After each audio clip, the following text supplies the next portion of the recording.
नमस्कार, आप देख रहे हैं भारत 360। आपके साथ मैं हूं जीनत सिद्दीकी। शुरुआत करेंगे बड़ी खबर के साथ। आपको बता दें, लखनऊ से आ रही है। यूपी में बड़े पैमाने पर आईएएस अफसरों के तबादले हुए हैं। शशि प्रकाश गोयल से आईआईडीसी और सीओ यूपीडा जो विभाग है वो हटाया गया। मुख्य सचिव एसपी गोयल के पास अब कोई विभाग नहीं रहेगा। दीपक कुमार यूपी के नए आईआईडीसी बनाए गए हैं। सीओ यूपीडा भी दीपक कुमार के पास ही रहेगा। दीपक कुमार को नागरिक उड्डयन का एसीएस बनाया गया है विभाग का। दीपक कुमार यूपी में एपीसी भी बने रहेंगे। पार्थ सारथी सेन शर्मा प्रमुख सचिव बेसिक और माध्यमिक शिक्षा, अमित कुमार घोष प्रमुख सचिव बनाए गए हैं। स्वास्थ्य और चिकित्सा शिक्षा भी उनके पास। मुकेश मेश्राम प्रमुख सचिव पशुपालन और मत्स्य बने। अमृत अभिजात प्रमुख सचिव पर्यटन संस्कृति बने। संजय प्रसाद प्रमुख सचिव गृह और मुख्यमंत्री सूचना बने रहेंगे। अजय चौहान को उपशा सीओ का अतिरिक्त चार्ज। आलोक कुमार तृतीय नोडल अधिकारी। जीरो पॉवर्टी का अतिरिक्त चार्ज भी। पी गुरु प्रसाद को प्रमुख सचिव नगर विकास बनाया गया है। गुरु प्रसाद के पास प्रमुख सचिव का आवास भी, इसका भी चार्ज रहेगा।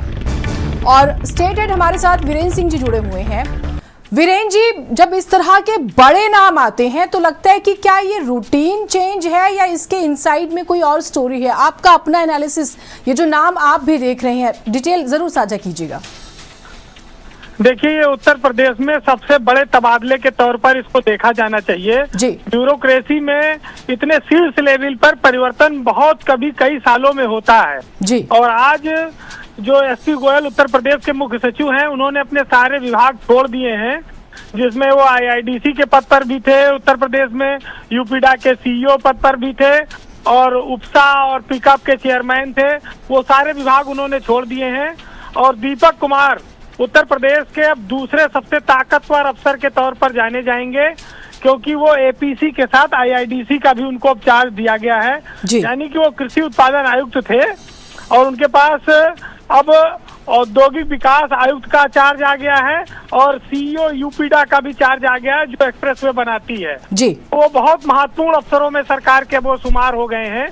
तो ये दो बड़े परिवर्तन के अलावा नगर विकास में प्रमुख सचिव थे अमृत अभिजात, उनको अब कम महत्व के विभाग में थोड़ा भेजा गया है। पर्यटन और संस्कृति में वो 3 साल पूरे हो गए थे। मुकेश मेश्राम 4 साल से पर्यटन और संस्कृति में थे, उनको वहां से हटा दिया गया है। और पार्थ सारथी सेन शर्मा जो स्वास्थ्य विभाग में प्रमुख सचिव थे और चिकित्सा शिक्षा, 2 बड़े विभागों के वो प्रमुख सचिव थे, उनको हटाया गया है और वो बेसिक शिक्षा में भेजे गए हैं। स्वास्थ्य विभाग जो डिप्टी सीएम ब्रजेश पाठक के अंडर में आता है, उनके विभाग में अब अमित कुमार घोष को नया प्रमुख सचिव बनाया गया है और दोनों विभाग वो संभालेंगे, हेल्थ और मेडिकल एजुकेशन। ये दोनों विभाग उनके पास गए हैं। इसके अलावा पी गुरु प्रसाद को उनके महत्व को बनाए रखा गया है, वो नगर विकास के नए प्रमुख सचिव बनाए गए हैं पी गुरु प्रसाद। तो ये काफी बड़े बड़े नाम हैं। और अनामिका सिंह, जिनका बरेली मंडलायुक्त पद पे ट्रांसफर हुआ था, वो तबादला रोक दिया है सरकार ने और उनको खाद्य आयुक्त उत्तर प्रदेश का नया बनाया है, वो नहीं जा रही हैं।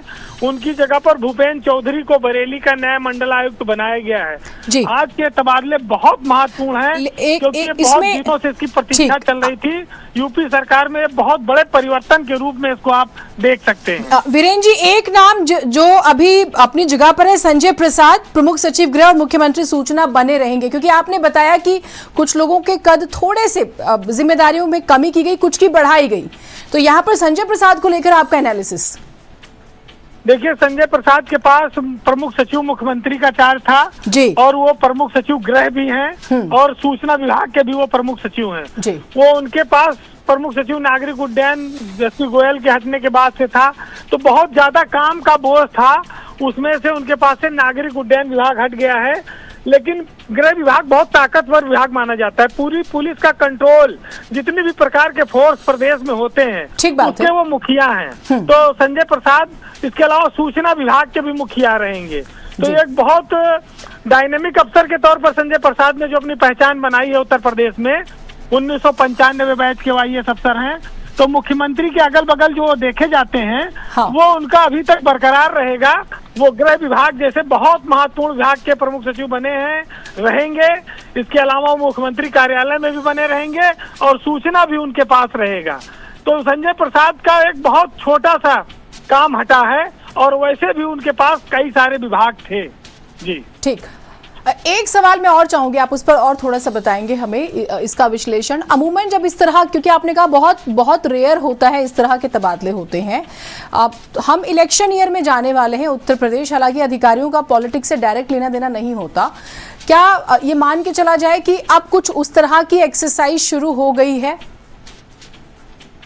देखिए, ये कुछ तबादलों पर तो आप ये कह सकते हैं कि जिन प्रमुख सचिवों को लेकर मंत्री नाराज थे जी, जिनकी काफी समय भी हो गया था, 3-3 साल 4-4 साल से एक विभाग में, और मंत्रियों के साथ उनकी पट नहीं रही थी। हाँ। चाहे स्वास्थ्य महकमा रहा हो, चाहे पर्यटन विभाग रहा हो, और इसके अलावा पहले भी कई नाम आते रहे बिजली से लेकर कई चीजों पर। तो आज उसमें कुछ चीजें देखने को तो मिली हैं, और ये कहा जा सकता है कि चुनाव के दृष्टिकोण से मंत्रियों को संतुष्ट किया गया है और उनके हिसाब से प्रमुख सचिव दिए गए हैं। लेकिन अभी कई सारे विभाग बचे हुए हैं। तो राजनीति में और राष्ट्रीय पार्टियों की राजनीति में ये स्थितियां हमेशा रही हैं कि मंत्रियों को कामकाज में उनको एक हमेशा दर्द रहता है कि हमारे अधिकारी हमको अच्छे नहीं दिए जाते। तो इस बार सरकार ने कुछ अफसरों को हटाकर मंत्रियों की मंशा पूरी की है। अब किसको कितना सुकून मिला है ये आने वाले कुछ दिनों में पता लगेगा। ठीक, बहुत शुक्रिया आपका डिटेल एनालिसिस के लिए। और तबादलों तक सिर्फ बात हो, लेकिन उसके आगे की बात भी जरूरी होती है, जो आपने जाना। बहुत कुछ बैलेंस भी करने की कोशिश होती है। बड़ी खबर थी इस वक्त की।